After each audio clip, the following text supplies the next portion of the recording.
রেস্টুরেন্টের যে সামনের অংশ তা তারা ভাঙচুর করছেন এবং এখানে শত শত জনতা কিন্তু এই ভাঙচুরে অংশ নিয়েছেন এবং আমরা দেখেছি আইনশৃঙ্খলা বাহিনীর সদস্যরাও এখানে আছেন, কিন্তু তারা আসলে নির্বিকার হয়ে শুধু দাঁড়িয়ে আছেন।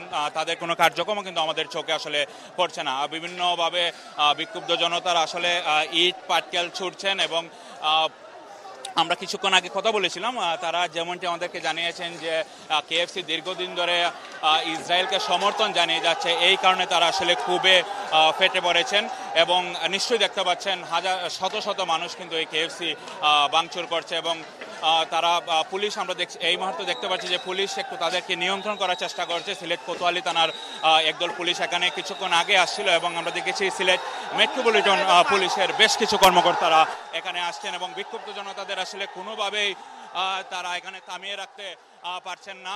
ঘণ্টাব্যাপী কিন্তু এই ভাঙচুর চলছে এবং কিছুক্ষণ কিন্তু বিরতি দিয়ে আবারও কিন্তু তারা এই ভাঙচুর চালিয়ে যাচ্ছেন এবং এখানে যারা বিক্ষুব্ধ জনতা রয়েছেন তারা বিভিন্ন ধরনের স্লোগান দিচ্ছেন, একই সাথে কেএফসিকে বুয়া বুয়া বলে তারা স্লোগানও দিয়ে যাচ্ছেন। নিশ্চয়ই দেখতে পাচ্ছেন যে বিক্ষুব্ধ জনতার পুলিশ কিন্তু চেষ্টা করছে, কিন্তু আসলে কেউ কারো কথা যে শুনবে এই পরিস্থিতি না। এখানে যে কোনো ধরনের বড় ধরনের দুর্ঘটনা ঘটতে পারে। যারা পথচারী রয়েছেন তারা খুবই শঙ্কিত অবস্থায় রয়েছেন এবং দুদিকের যান চলাচল বন্ধ হয়ে গেছে। সিলেট নগরীর অন্যতম ব্যস্ত সড়ক হচ্ছে এই চৌহাট্টা সড়ক এবং এখানে সবচেয়ে বেশি বিপণী বিতানগুলো রয়েছে। পাশে কিন্তু গণমাধ্যমের অফিস রয়েছে এবং যেটি ভাঙচুর করা হচ্ছে সেটাও আসলে এই গণমাধ্যম অফিসের ঠিক উল্টো পাশে এবং মানুষ কিন্তু আতঙ্কিত হয়ে পড়ছেন। চারদিকে কিন্তু সড়কও বন্ধ হয়ে গেছে এবং ঢিল ছুটছেন।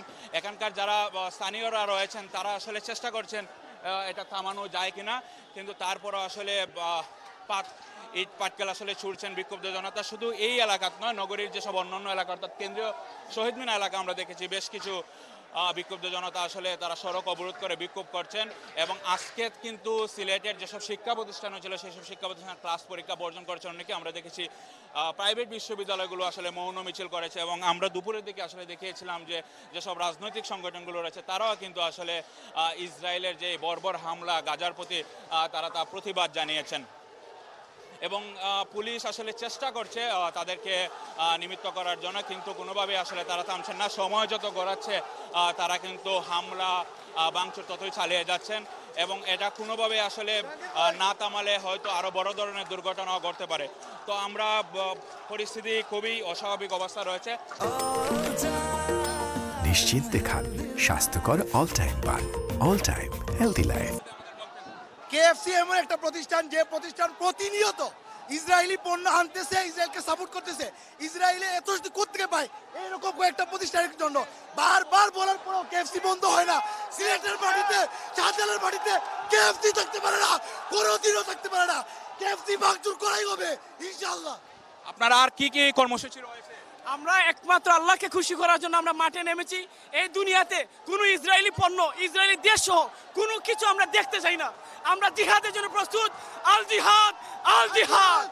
দর্শক দেখছিলেন যে আসলে নিচ থেকে কিন্তু আসলে ইট পাটকেল ছোড়া হচ্ছে এবং যে যাবে আসলে পারছেন তারা ইট পাটকেল ছুড়ছেন এবং বেশ কিছু মানুষকে আমরা আহত হতে দেখছি। যারা পথচারী রয়েছেন তারাও কিন্তু আহত হয়েছেন এবং ভিতরে কিন্তু বিক্ষুব্ধ জনতা যখন ঢুকেছেন ভিতর থেকে তাদের যে পণ্য রয়েছে সেগুলো তারা ছুঁড়ে ফেলছেন এবং ভিতরে যে মালামাল রয়েছে সেগুলো তারা আসলে ভাঙচুর করে নিচে ফেলে দিচ্ছেন এবং চারদিকে কিন্তু একটি বিভৎস অবস্থা তৈরি হয়েছে এবং ভিতরের যে সোফা রয়েছে, এই যে আমরা নিশ্চয়ই দেখতে পাচ্ছেন যে উপর থেকে একটি কুকের পুরো আসলে বান্ডিল ফেলে দেওয়া হচ্ছে।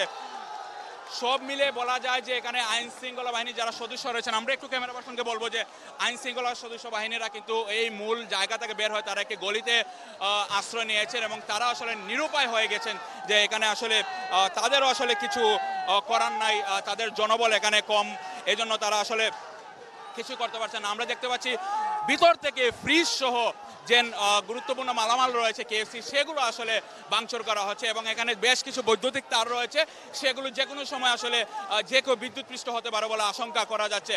কিন্তু এখানকে কেএফসির উপরেও যে আসলে সাফরা রেস্টুরেন্ট রয়েছে বা রয়্যাল মার্ক হোটেল রয়েছে সেগুলো আসলে এই রোশান হলে পড়েছে কেএফসির কারণে এবং ভিতরে একবারে চূর্ণ বিচ্ছিন্ন করা হচ্ছে এবং নিশ্চয়ই দেখতে পাচ্ছেন ভিতরে যারা বিক্ষুব্ধ জনতা রয়েছেন তারাই কিন্তু এই তাদের যে মালামালগুলো রয়েছে সেগুলো তারা নিচে আসলে ফেলে দিচ্ছেন। আমরা চ্যানেল 24-এর ক্যামেরায় দেখাচ্ছি এখানকার যে এই দেখেন একটি চেয়ার আমরা দেখতে পাচ্ছি যে এই চেয়ার আসলে বিদ্যুতের তারে ঝুলে গিয়েছে, যে কোনো সময় আসলে এখানে বিদ্যুৎ তাড়িত হয়ে যে কোনো বড় দুর্ঘটনা ঘটতে পারে। এবং মনে হচ্ছে যে উপর থেকে আসলে কেউ যে কাঁচের টুকরোগুলো রয়েছে সেগুলো আসলে ফেলছেন। বিগত 1 বছর ধরে আসলে কেএফসি এখানে ব্যবসা করে যাচ্ছিল। আমরা যাদের সাথে কথা বলেছি তারাই আমাদেরকে জানিয়েছেন যে তারা কেন ইসরায়েলের প্রতি সমর্থন জানাবে সেই কূপ থেকেই তারা আসলে ভাঙচুর চালিয়েছেন।